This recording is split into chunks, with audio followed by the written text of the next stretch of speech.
नमस्ते. आज माझ्यासोबत मिस्टर आणि मिसेस घोरपडे आहेत, साताऱ्याहून आलेत. पूर्वी ह्या 10 दिवस करून गेल्या होत्या, पुन्हा आता 1-2 वर्षानंतर पुन्हा 10 दिवसासाठी त्या आलेत. तर त्यांच्या तोंडूनच ऐकूयात कसा एक्सपिरियन्स राहिला 10 दिवसाचा. एक्सपिरियन्स खूप सुंदर झाला. मन खूप प्रसन्न वाटते निसर्गाच्या सानिध्यात राहून. परत सत्संग आणि हे सगळं योगा करून घरी जमत नाही, इथं आल्यावर ते रेग्युलर झालं आणि माझं 5 किलो वजन कमी झालं. मिस्टरांचा काय अनुभव आहे? मला एकच सांगायचं सर्वांना की कोणाला काहीतरी दुखणं व्हावं आणि मग यावं ही गोष्ट चुकीची आहे.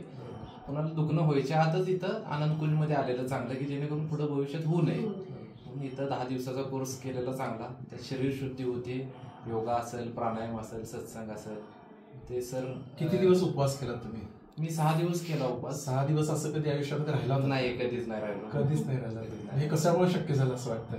शिवामुळे शक्य झालं. आता काय संकल्प केला इथून पुढे? इथून पुढे आठवड्यातून एकदा उपवास करणे. येस. आणि शिवामुळे रेग्युलर आहे. आणि साधारणतः 1 वर्षात एकदा इथं यायचं हा दोघांनी आता संकल्प केलाय. दरवर्षी येणार. तब्येतीला आपले प्रॉब्लेम होऊ न हो, आपण यायचं. खरं इन्शुरन्स आहे. हा खरा इन्शुरन्स आहे.